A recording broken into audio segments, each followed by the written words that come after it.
It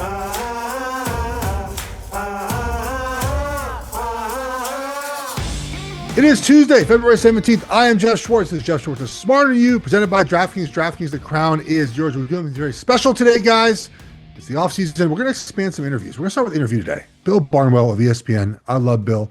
Glad to have him on. My video is a little messed up. So if you're watching on YouTube, the audio's great. Bill's great. There might just be a picture of me. So bear with us on the video side. The audio side, audio's perfect. Great conversation with Bill. We'll start doing interview series for most of the offseason. We'll do some draft content as usual, some free agent content, and we'll head into our summer previews as usual. But let's stick with the interview. Here is Bill Barnwell with ESPN. Bill, welcome to the program. Glad to have you, buddy. Jeff, my friend, it is true. You are smarter than me, which is why I'm so often coming to you being like, can you explain what happened on this play? Happens a fair amount, and it is always a great resource. Always happy to have you on my show. So happy to return the favor and do kind of a home and home here. You, though, don't know this, but you for a long time were the unofficial researcher of this podcast because I did not know how to use Pro Football Reference's Game Finder and be able to search things. And I would often send you a DM on social media asking you to look something up for me, and you were very gracious in doing that.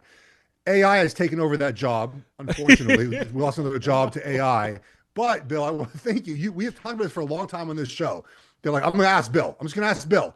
I just send you a little message. You get back to me eventually. I could never figure out how to use Game Finder on Pro Football Reference. Yeah, it's a little disconcerting to hear that my job is being lost to AI. I'm not worried that may happen with other elements of my, maybe more better compensated elements of my job as well. But it's such a good tool. I mean, it's so crazy to think, Jeff, like when you were in the league and I was just starting out my writing career, Pro Football Reference existed, but there was no Game Finder. There was no StatHead. There was no PFF. There was no Next Gen. Nope. There was no All-22 at all. Like, literally, if I wanted to break down what happened on a play, I had to watch the TV angle. And remember, this is a time where not every game is in HD. Not every game is accessible to people who are not living in that area. It's not like I can just call up, a random play. It's grown so much over the course of the last 15 years. And I've had to adapt. Like, you have to be much smarter. You cannot come with the level of analysis people had 15, 20 years ago because people are smarter. There's just so much information out there, so much stuff to work with. And it makes for much cooler stuff from my end. Like I get to read smart people like yourself, like Nate Tice, Ted Wynn, talk about the game in a really smart way. And I just have to try and keep up because I feel like every year stuff gets really more impressive and have to kind of match the level of stuff going out there. It's great that everyone has access now. I learn a lot from the people that you mentioned, from yourself as well, and just listening to people talk about the game. Mm-hmm. There are some bad actors, unfortunately, in the space that frustrate me post Super Bowl, posting screenshots of things and they know better. But I think for the most part, people having access to the film has been fantastic. You have watched a Super Bowl. I've watched a Super Bowl. We're now obviously post a week. What's one thing that kind of struck you watching the film that maybe you didn't think about going into the game, or that sort of you didn't think was going to happen that happened on Super Bowl Sunday? Yeah, that's a great question. And I really think it was the thing that came back to me as like a key story of that game. And that was the Devin Witherspoon blitz stuff where they blitzed him 7 times off the slot and it created a sack, the defensive touchdown, which should have been a strip sack, but it was an interception instead. A bunch of havoc, threw Drake May off. And it's not like they had never shown that blitz before, but showing it on the first third down, the second third down of the game, showing it repeatedly throughout the contest. They had not blitzed Devin Witherspoon in a month before that point. And it felt like it was this, and he after the game said like we had kind of a tell on their offensive linemen and sort of we had a tell on what their protections were going to be. And so we had a lot of faith it was going to come through. It wasn't always the same blitz. It was different blitz paths. Sometimes he came with a linebacker. Sometimes they dropped guys off. Sometimes it was a sim. Sometimes it was a straight up blitz. But like that idea of him being a weapon as a blitzer, I knew he had that in his bag. I just didn't know that it was going to be such a key component of the game. And then I'll flip it too to the Patriots side of things. And I want to ask you, because you're someone who thinks about this stuff in a really smart way. The Patriots, it felt like they never really seemed to have counters for what the Seahawks were doing on defense. Like I came into the game saying, okay, Seahawks are going to play their nickel defense the entire game. They're going to play light boxes the entire game. I'm sure we're going to talk about some of this stuff as kind of league-wide trends later on in the show. But like, one of the things I thought the Patriots were going to do was lean into bigger personnel groupings, lean into 12, lean into even 13 if they wanted to, but then play Thayer Munford as their sixth offensive lineman, something they had done a bunch during the regular season down the stretch from that second Bills game on and into the postseason. Early in that game, Thayer Munford comes on the field coming out of commercial. They even showed him on the broadcast, like coming out of commercial, which I was like, man, how often does the sixth offensive lineman get like an ISO camera in the Super Bowl? I felt good for him. They run play action. They pick up 21 yards. Thayer Munford does not play another offensive snap the rest of the game. And it was just like, I'm not saying you make that your entire offense. I'm not saying like you could build the entire game plan around that and win.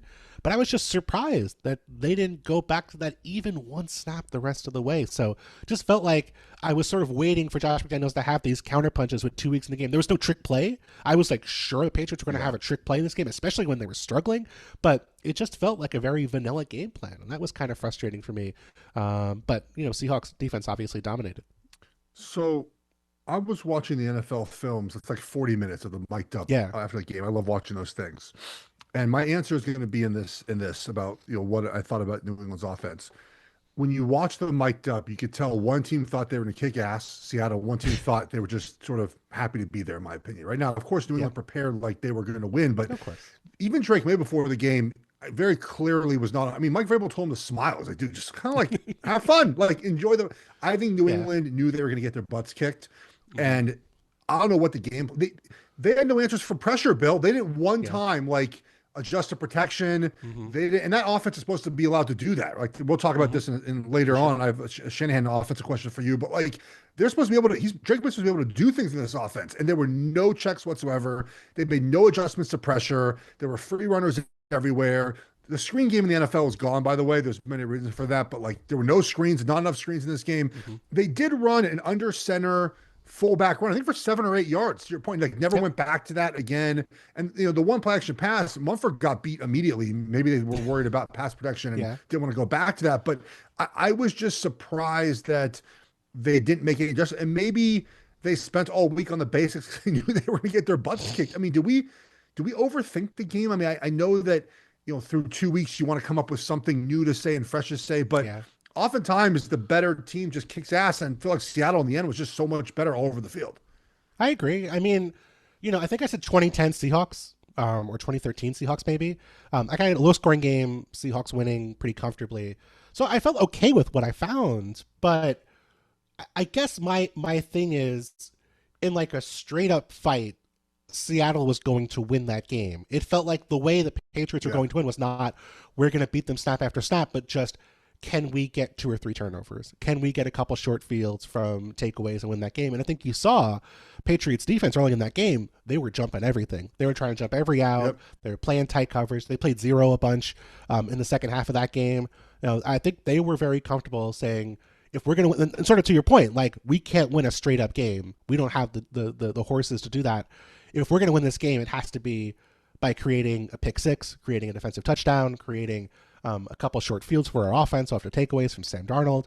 And I think the Seahawks, to their credit, like didn't take the bait. Like they ran a game plan where they said, listen, in the long run, we're going to be able to, physically overwhelm you. If there's going to be takeaways, we're going to get them. And they did. And so, if a couple balls bounce here or there, maybe it's different. But I do think like you're right in that this was a game where the Seahawks were better on paper.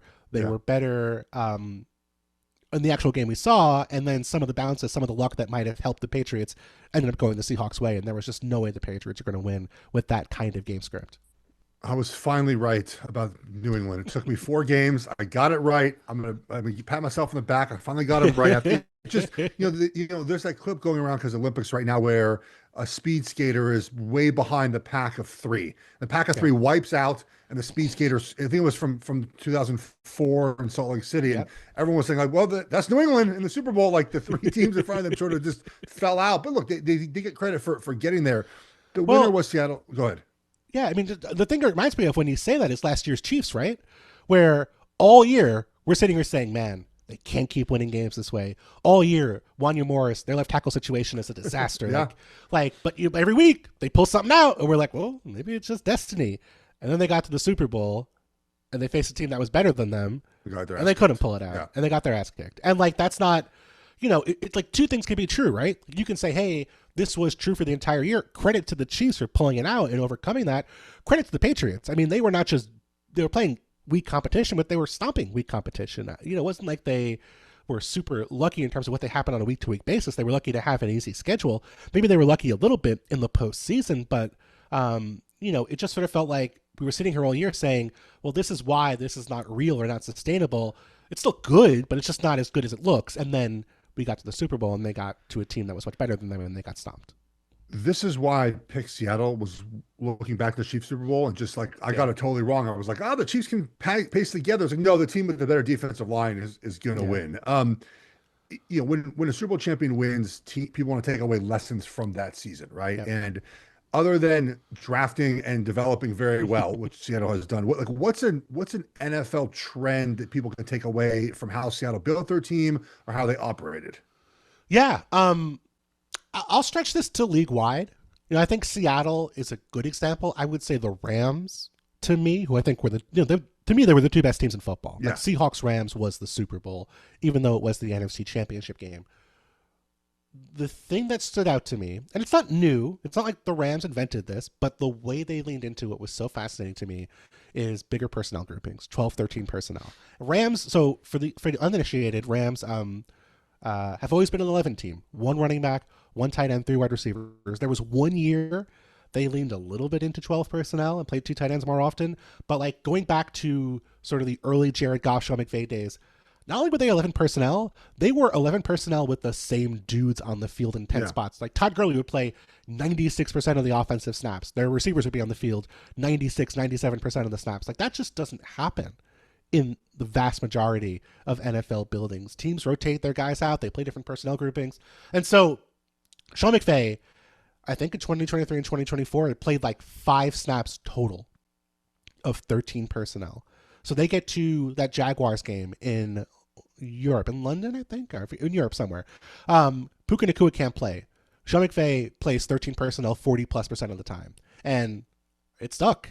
They played 13 personnel a ton throughout the entire year, maybe a couple games here or there where they took it off the playbook a bit. But even in that Seahawks game, that was their answer to the light boxes, to the lighter personnel, was we're going to go 13. We're going to beat you up. We're going to play a lot of 12. We're going to beat you up. And we're going to hit explosives off of that. And I think, Geoff, that's the real takeaway from this to me, beyond the big picture of just we're playing 13, we're playing 3 tight ends, we're playing a 6 offensive lineman, both of which happen at the highest rate we've seen in a decade. But this battle in the NFL of you have defenses daring offenses to run the ball, saying we're going to play with light boxes, we're going to play with 2 deep safeties. We don't want Josh Allen, Patrick Mahomes to hit those explosives on us. It's okay. Get your 4.5 yards to carry, and we're going to stop you either with a sack or a penalty, or we're going to stop the run once, and then you're going to be stuck in 2nd and 3rd and long and taken out of the run game. Like that has been the meta in the NFL. And so for your Sean McVays, for your Clint Kubiaks, one of the ways to counteract that is, okay, how can we get the explosives? How can we get the personnel we want on the field? Because teams are going to play nickel as their base defense. And so we've seen teams lean into bigger personnel groupings as a way to do that. The Seahawks this year, like by EPA per play, number one offense in football by a significant margin when defenses matched them with base defense. They were 19th in EPA per play when teams played nickel. And yet teams would play base 75% of the time against them. And the Super Bowl Patriots, I think, were over 80% base against 12 personnel. They were averaging like 15 yards per pass out of 12 personnel. And it's just this thing where, like, yes, you can add that bigger body, that 6th lineman, that 2nd tight end, that 3rd tight end. Yes, you can use that to run the football. That's a positive thing you can do. But it's really about getting the other team to put 3 linebackers on the field, getting the opposing team to put a safety in the box to stop the run. You're not going to get those huge chunk plays here and there, but you are going to get explosives over the top in the passing game. And this is just a way for offenses to try and unlock that. And I think, that sort of idea of what can we do to get defenses to do the things we want them to do is how offenses are operating in the modern NFL. Yeah, I think, and here's the thing. So 13 personnel, obviously 1 running back, 3 tight ends. You got to figure out defensively what you want to do, right? Do you want to stop the run or stop the pass? And I have to think that your point, we've seen a renaissance in sort of wanting to run the football in the NFL, which is kind of nice. Teams are going back to that, understanding that there is a value in running the football. So do you think teams are just going to start loading up on tight ends? Like, this is obviously more of a Shanahan offense thing that we've seen more Yeah. often. There's actually not many other offenses now. I'll save that for a second. Do you think teams are going to? I mean, there's not enough tight ends for every team to have three of them. But do you think that more teams now? If you go back to like the Aaron Hernandez, and Gronkowski, they were like the first sort of modern offense to try to have two tight ends, right? I think I'm sort of right on that time. Now we're going to three tight ends. But do you think teams should actually try to implement this strategy now, or is there just not enough tight ends to go around? It's going to be a mix. And I think going back to that Patriots team, remember, that 12 personnel grouping was the Patriots' response to, we're going to play the spread offense. We have Moss and Welker and Dante Stallworth and Jabbar Gaffney, and we're going to play four wide all the time. Maybe we'll play empty, but we'll play four wide a fair amount of the time, and we're going to stretch you out and go deep on you. And so the teams responded to that with, taking away the big plays. The Patriots said, okay, we're going to play Gronk, we're going to play Aaron Hernandez. We're going to have that sort of, we can live in that personnel grouping and we can still hit explosives because those guys are freaks. You're right in that teams, there aren't enough good tight ends to play 3 tight end groupings all the time. And I don't think it's going to work that way. I think the Rams sort of anticipated this by taking Terrence Ferguson in the second round, where, that was okay, we're going to shift our offense, especially after Devontae Adams leaves. What can we do to make that happen?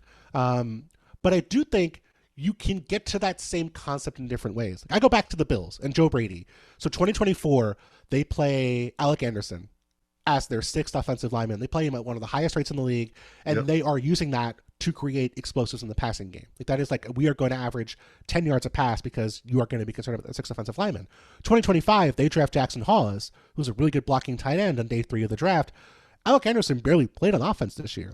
Their alternative was, now that we have 3 tight ends we feel good about, we can play 12, we can play 13, and that's not going to be a problem. So I do think you're going to see teams either lean into 12 personnel groupings, or lean into 13 here and there if they have tight ends they can do it with, but we'll also see teams lean into 6 offensive linemen, because it's not the same level of efficiency. Those guys, that's not true, because we did see some offensive linemen running vertical routes this year, which was fun to watch. Yes. The Bears, I feel came to mind for me. But this idea of, whether it's the 6th lineman, whether it's a 3rd tight end or a 2nd tight end, but this idea of we have bigger bodies out there. And so I think depending on what personnel you have to work with, we're going to see teams do that. But I do think, sort of to roundabout answer your point, I do think we're going to see tight ends get more money and teams invest more in tight ends, because the other thing that comes to mind, Jeff, is how underpaid tight ends are relative to the wide receiver market. You talk about the top tier tight ends outside of maybe the top 1 or 2 guys, you're looking at $13, $14, $15 million a year. No disrespect to these guys, but I think about De'Ami Brown. I think about Tutu Atwell with the Rams. Those guys are getting $10 million a year.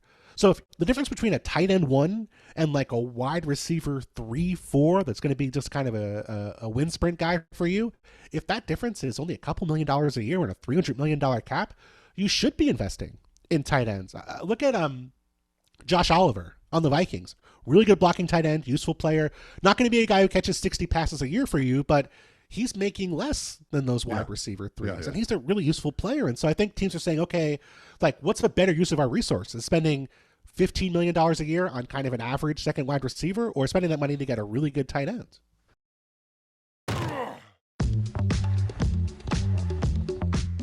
And the tight ends can do special teams too. So you get kind of a boost if you want for special teams, right? That guy can probably do all 4 special teams units, where a wide receiver can't do that. So you add an extra guy in your roster who's going to do more things for you as well, which makes a lot of sense. What are some other league trends you saw in 2025 that you expect to see more in 2026 as well? I'll give you one more offensive one, and the Seahawks really stood out to me in terms of what they did here. But the usage of things to try and get the defense to reveal what they were going to do pre-snap. And that's not a new thing by any means, but it is something they lean into. So a couple of things. Nub tight end. So the idea that you have all your eligibles to one side of the field, except for the tight end who's on the other side of the offensive line by himself. Seahawks were, I think, top 3 in nub tight end usage. Formation in the boundary. More relevant in college than pro football, but this idea of we're going to have all of our guys, the majority of our playmakers are eligibles to the near side of the field if we're on the same hash mark there, and then kind of leave a lot of open space on the other side of the field. Maybe we have one guy on that side of the field. And it's not if you just install a nub tight end, or if you just install a formation in the boundary, you have a good offense. But it's these things Clint Kubiak was doing of, what can I do to limit what the defense is showing me? And I think because defenses have grown so much over the last few years in terms of hiding what they want to do pre-snap, changing what they do post-snap, all these Fangio concepts, like disguising what your responsibilities are even as the play is going on. If you're a safety, the man zone indicators kind of being muddled a bit. We saw in the Super Bowl, the Seahawks showed a bunch of it was incredible. man indicators. I put a video out. I mean, it was third down. I think it was the strip sack. They motioned the guy across. Yep. Seattle follows. I mean, looks all the man indicators are there, and they play two behind it, and May looked. He's like, shit, fumble. That's. I mean, 95% of the time, that is what the team is doing. They're playing man. When you motion a guy across, the guy follows. Yeah, and the first Witherspoon blitz of the game was they showed zone, they showed too deep, and then they play zero after the snap, and Witherspoon comes in untouched for a pressure and a throwaway. Right, but I think in maybe 10 years ago, 15 years ago, you know better than I would. We were out on the field, but it felt like you might play a defense or two that had stuff like that dialed up, and it would be kind of an exotic thing, but it wouldn't be like a regular thing. Now, so many defenses around the NFL have that built into their game plan. And so as an offensive coordinator, you can account for every single exotic, every single thing you haven't seen, every single blitz, every single sim pressure. But what you can do is try and limit what the defense can do by sort of defining or limiting what their playbook looks like. And so you can do that with 13 personnel or 6 offensive linemen, because now they're going to play their base defense. They can't have as many exotics with as many defensive backs on the field.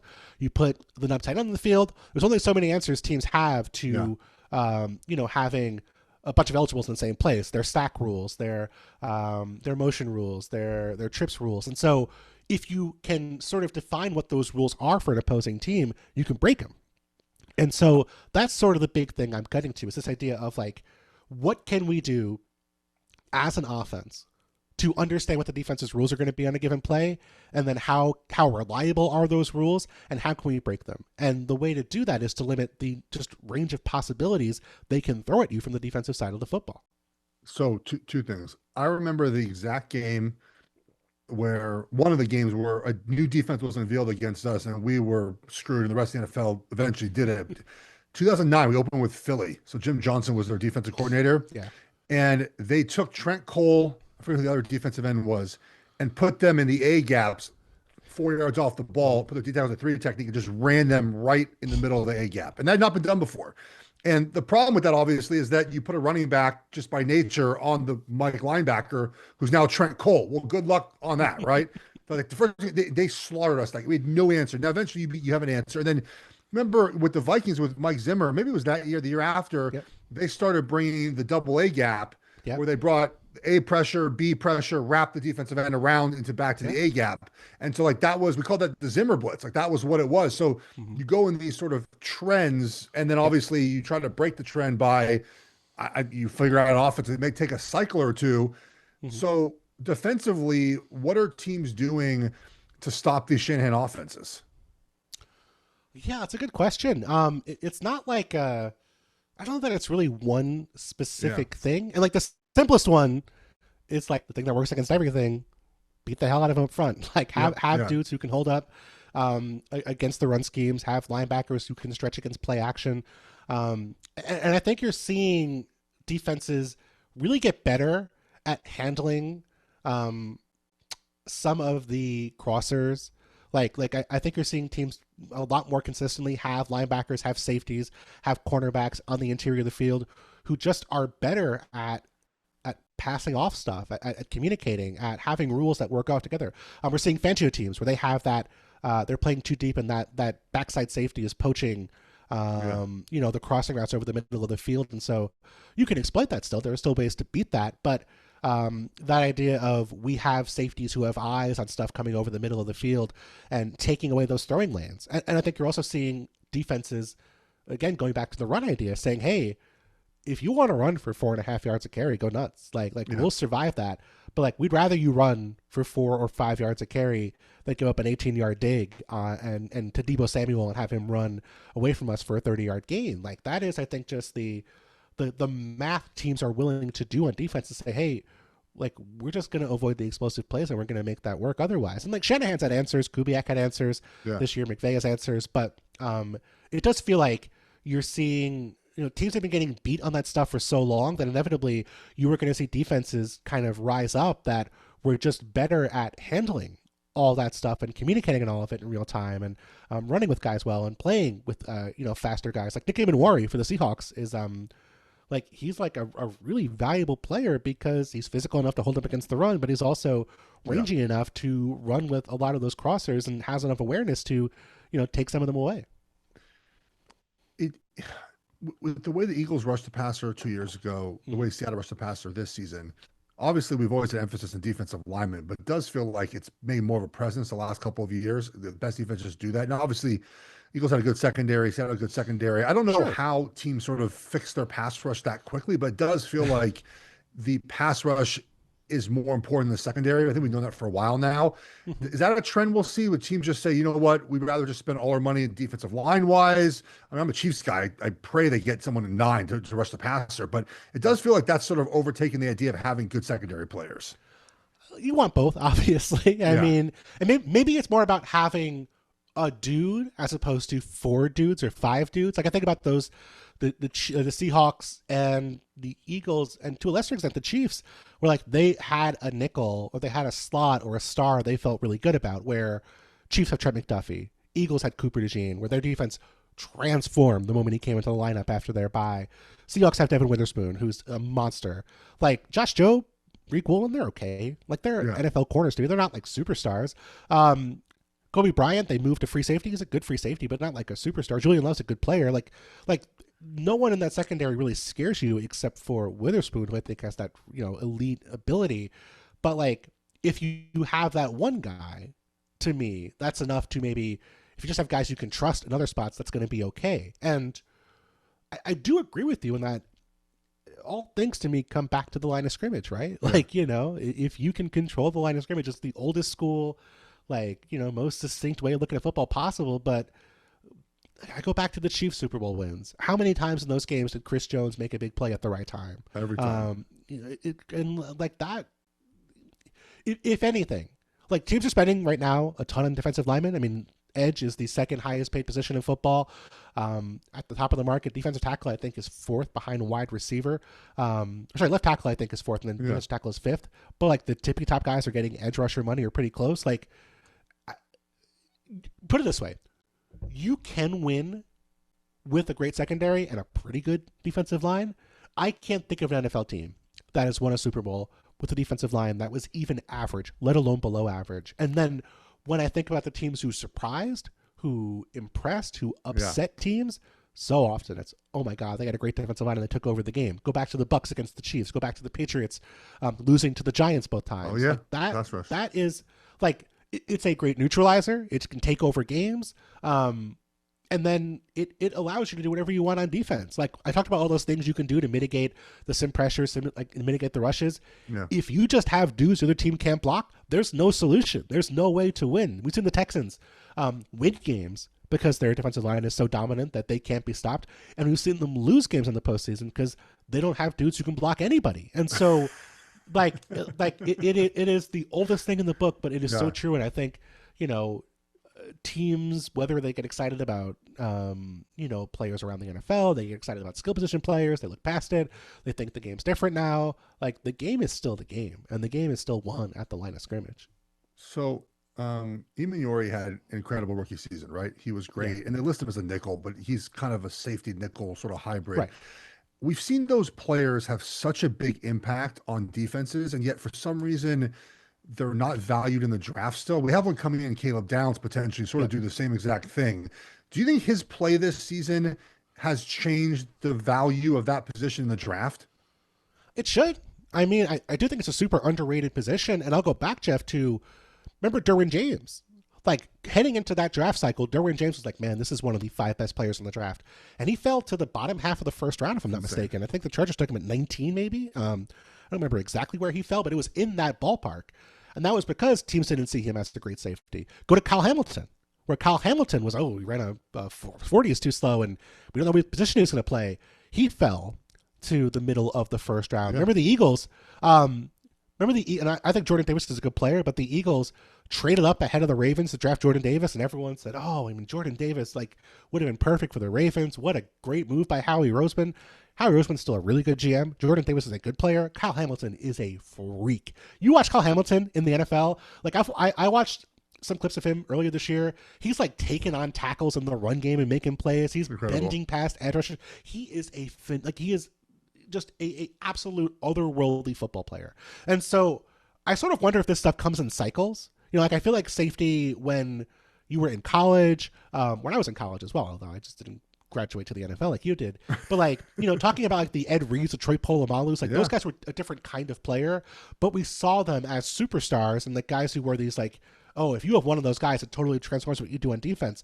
I do think that's coming up now with a Derwin James, with a Kyle Hamilton, with an Eamon Warry, because of how defenses are playing, because defenses want to live in nickel. They want to live in light boxes. And so when you have a guy who's capable not only of covering at a reasonably high level, not only capable of matching to routes and taking away throwing lanes at a high level, but also playing well against the run, playing well at the line of scrimmage, there's just not a lot of dudes who can do that. And so having a player who can do that, I think Fred Warner's kind of the opposite example, where it's like if you have a linebacker who's just a freak in coverage, like there's just not many guys who have that. Right. So like I think those guys as an archetype are underrated, but you have to have a coach who gets the most out of them. And like coaches, unfortunately, some of them are really good. Jeff, you know this. Some of them are not all that good. No. I go back to the story I always tell about coaches and defensive coaches are the Raiders. With LaMarcus Joyner, who was, if I remember correctly, early in his career, Rams drafted him in the second round. They used him kind of like free safety, slot corner, moved him around a bit, never really found a spot. Wade Phillips comes in with Sean McVay. They put LaMarcus Joyner at free safety. You're free safety. You're done. You're staying there. He's awesome. Has like a Pro Bowl caliber season. The Raiders sign him. You know what they do, Jeff? Move him the slot corner. Like, hey, you can play slot? Great, move there. Guess what happened? LaMarcus Joyner was a disaster. And it's just like, sometimes teams do make it more complicated than it needs to be. They don't respect what actually works, and so they think they're smarter, it doesn't work out, or they sign a guy or draft a guy and don't put him into the spot he needs to be in. I do think that role is undervalued. I think Caleb Downs is going to be a player who I would be very comfortable taking anywhere in the draft because he can fill that role for teams. But I do think you have to have that guy in the right place, in the right role, and with the right coach is going to maximize that skill set. Yeah, the moving players into wrong positions. I mean, how many spots did you play on the offensive line during your career? I was better on the right side. The Giants signed me after I played right guard, and they're like, "You're playing left guard." I go, "I'm not good at left guard. Like, why would you?" I was terrible at left guard. I mean, I didn't understand why they just decided to move me after I played my entire career on one side of the line the line of scrimmage. That's what they paid me to do. And they're like, "Oh, no, you're actually a left guard now." And it's just like, no. And it seems silly to me, but teams are not always the bright end playing right guard. I played well when I played right guard. What a surprise. Sure. You wrote a column on 11 NFL trades that make sense. I love these because you put a lot of time and effort into these, and you find you always do the one. Are you doing the NFL the mock draft for the 32 trades again this year? Of course I am. Yeah. Okay. So he puts one up where he does 32 trades, which is a beastly thing to do. So dumb. Dude. I say this all the time. I read every single mock draft. I love them. I'm doing one this year again. I did one for Fox last year. I'm doing it again. Like, I love them. I read them all. I read all the post draft grades. I read them all, Bill. Friday morning I wake up. I read everyone I could see. I rate them all. I don't get. To me, it's either an A or an F for draft. I mean, essentially, like, I gave one F last year. Was James Pierce. I mean, I don't know. I ended up being right. I feel like in the end, it's weird. You trade up for a questionable prospect, and now you don't have a first round pick, and you don't have a James Pierce. So I won. It was F. Out of all these trades, do you have a favorite one that you wrote up? Ooh. Okay. I have one that I feel good about. I don't know if you feel good about it. I don't know if it's fair. I feel like it's fair, but maybe Raiders fans might not feel like it. And part of it is just like whether the dude is out the door or not. And that's Maxx Crosby, where for years I've been trying to trade this guy. I wanted him on the Lions for years. Can you imagine if Maxx Crosby and Aiden Hutchinson were on the same team together with those Lions teams that had a ton of guys on rookie contracts when they were competing for a Super Bowl? I was just like, man, it just makes so much sense. Imagine Maxx Crosby with Dan Campbell. Like, incredible. Just a dream fit for me. So, yes, absolutely. Didn't happen. I'm moving him to a different NFC North team. I said Maxx Crosby and I think a 5th round pick to the Bears for DJ Moore and a 1st round pick. And it's a lot to give up. I mean, 1st round picks are hard to come by. You don't really see guys this late in their careers dealt for 1st round picks. Maxx Crosby's making a lot of money. But the Quinn Williams thing kind of changed things a little bit. Like we saw teams get more aggressive trading first and second round picks for defensive tackles in the middle of their second contract, heading for a third deal. And so I think the Raiders are going to have to hold out for that kind of trade if they're going to trade Maxx Crosby. And it might be a thing where ownership just says, hey, like you've done your time. If you want to leave, we're going to do everything and let you go.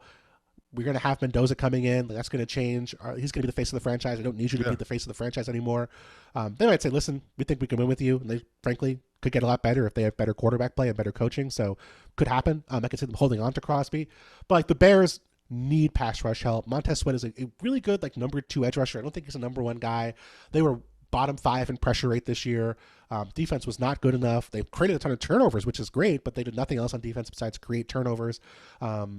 I can't think who's their second edge rusher. He just got hurt. Dio Adangbo tore his Achilles midseason. Don't know if he's going to be healthy in 2026. So Adangbo is going to maybe open up a spot for them. And DJ Moore kind of doesn't really fit in their offense. Like he never really seemed to get that kind of consistent thing. Numbers are way down. Had some big plays for them, no question, but you saw in the postseason that third interception from Caleb Williams in overtime. He and DJ Moore were on the wrong page. You watch the tape for the Bears over the past couple of years. A lot of plays where maybe he wasn't running at 100%. Maybe he didn't really feel. Yeah, and like not saying that you can't make that guy work. There are some great receivers don't always have 100% effort, but they have Luther Burden. They have Roman Dunze. Those are their top 2 wide receivers. Have Colson Loveland, who's going to be a big target for them at tight end. I think Ben Johnson, could lean into 12. They could play more Cole Kmet. They could bring in another tight end and play more 12 as kind of their base offense more often. They like Olamide Zaccheaus. I think if DJ Moore is going to be your third wide receiver and you're paying him $24.5 million a year for the next 2 years, just not a good use of your resources. So you trade DJ Moore, you get off that contract, you add Crosby, you improve your pass rush, give a first-round pick, which is not ideal. But if you're the Raiders, then you flip it. Well, we need a number 1 receiver. Like we have Brock Bowers, who's great and valuable tight end, but their top wide receiver is Trey Tucker. Like they don't have a guy who's going to catch, going to be targeted 10 times a game at wide receiver in that offense. And so you're bringing in DJ Moore, you're helping Mendoza, you're getting a first-round pick, another young player for your roster. They need first-round picks. They need young talent. They just do not have very much of it after the John Gruden era, after the Devontae Adams trade. They whipped on some picks with McDaniels. They have some pieces I think I'm excited about, but they need young talent. And so Moore is, on the other side, but he's kind of that reasonable wide receiver 1, wide receiver 2 who fits your offense, going to get a ton more targets in Vegas than he will in Chicago, get a first-round pick. Move on from Crosby, which is a bummer, but if Crosby wants out the door and you're moving on from him, I think getting a receiver who you feel good about right now and a first-round pick is a pretty good return for the Raiders. Okay, so I can't make up my mind if they should trade him or not, because one part of me thinks, okay, you have a new coach coming in and you want a guy like Crosby on your team, right? Culture setter, plays every snap possible, physical, like good leader. Everything we heard about him is great, right? No negative things about him. And he's productive still, right? Yeah. But I can also make the case that Kubiak's in now, just get as many assets as possible, right? Like you're basically starting from scratch with a new quarterback. I think if you get a first round pick, you got to trade him. I think you kind of have to, right?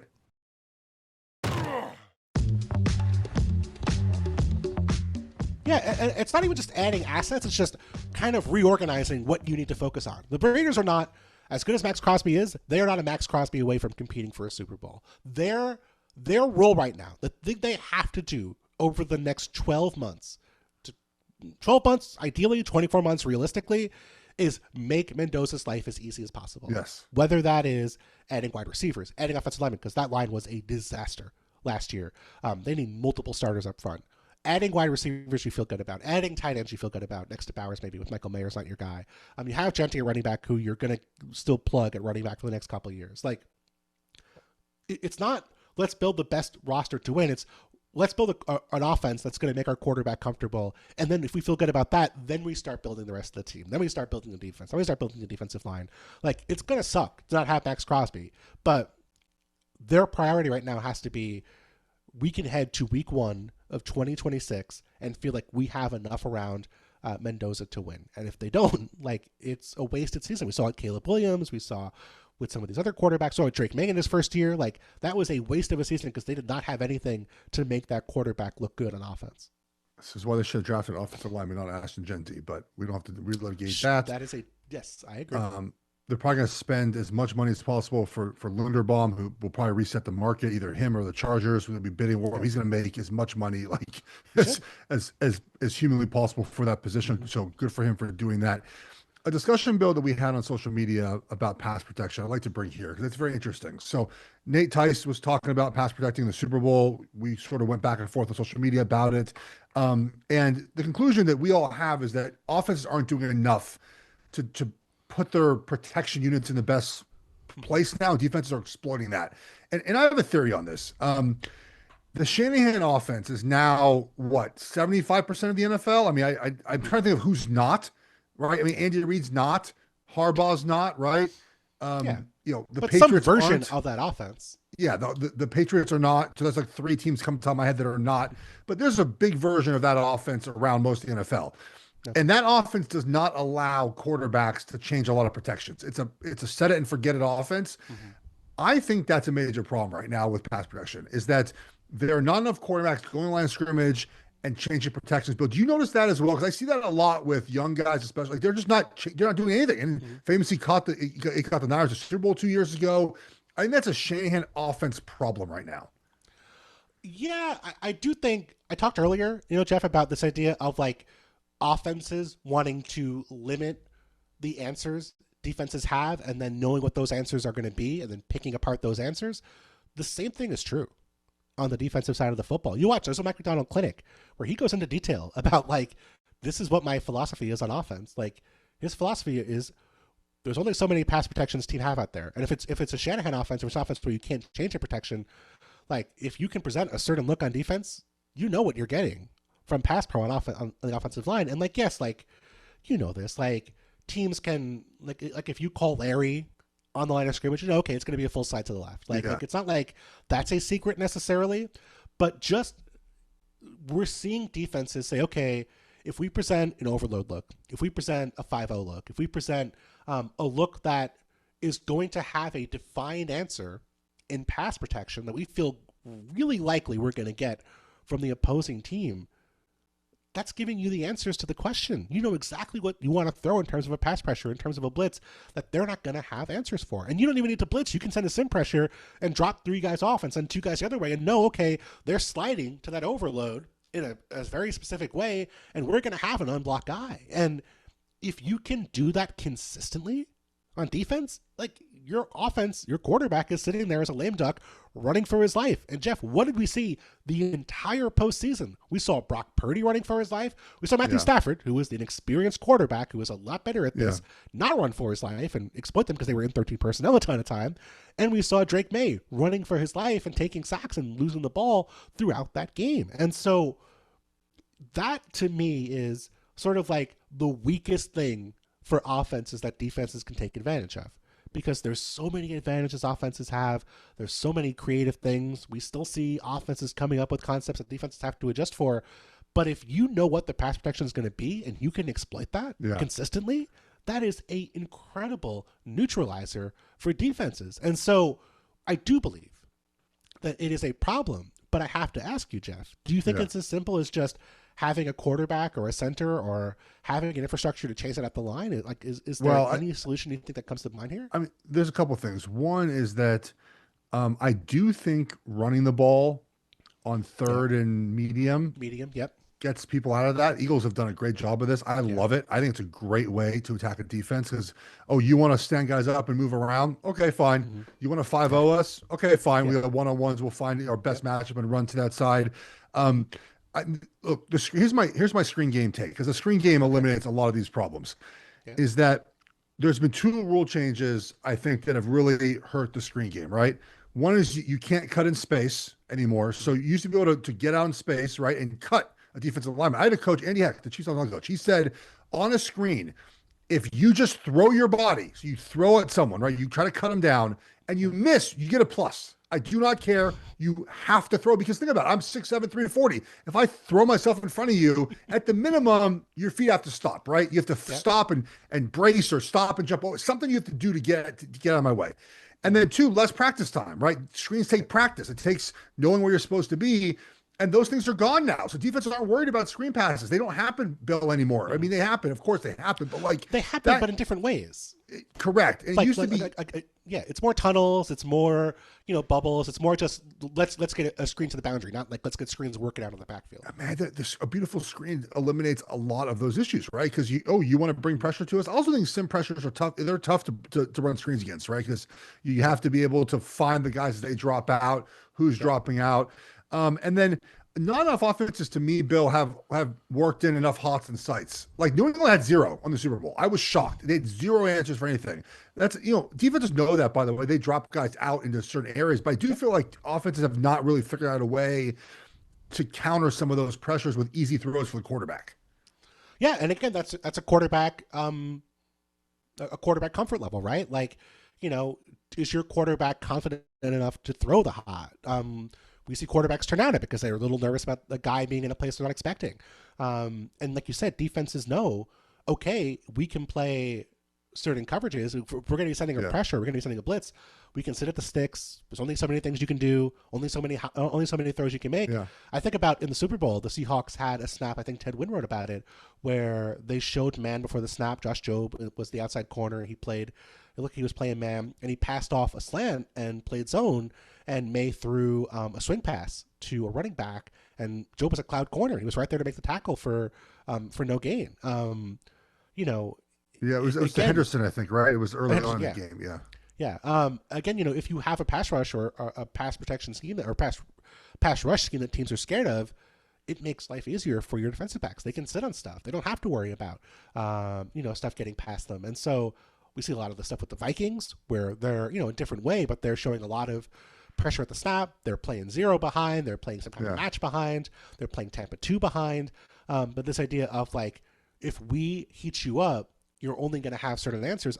What was it? It was Aaron Rodgers, right? Aaron Rodgers against the Vikings last year, where Jets only had a couple answers to pressure, and the first time the Jets got a play out of it. Second time, Rodgers threw a pick 6. Again, like these are the weakest things the offense has, and if they're not doing it at all, like you said, if they're not changing their pass protection at all, if they don't have hots, they don't have screens, like those are the answers to deal with that stuff. Yeah. And it's sort of a lost art in some ways in the NFL that teams had 20 years ago. It doesn't mean that like there are still things in the NFL that are great. It's not like the NFL offenses suck now. I'm not going to name names, Jeff. I'm not going to say people in the NFL media universe who think offenses suck now because they don't have these things, but like two things can be true. Like there are lots of flourishes and touches and creative things in modern offenses. And there's also some stuff from the past that if teams, lived in more often would get them out of these problems. I do think the West Coast offense has more answers for that. There's just not a lot of teams do it. And, then I actually think one of Mahomes' best qualities and one thing you can never replicate is how they have answers to pressure, where the wide receivers just literally stop and just like he knows where to go with the ball exactly when the pressure's coming. And you need time and rhythm for that. And to be honest, like, when we were growing up and even in the early days of sort of me playing and you covering, there were a lot of older quarterbacks. We don't really have a ton of those guys anymore. So I think with how young the league feels at quarterback, it takes time to learn how to have those hots, have those sights, know where people are coming from. Again, less practice time, less film time, probably a little bit as well. More coordinator changes too. What? More coordinator changes. I know.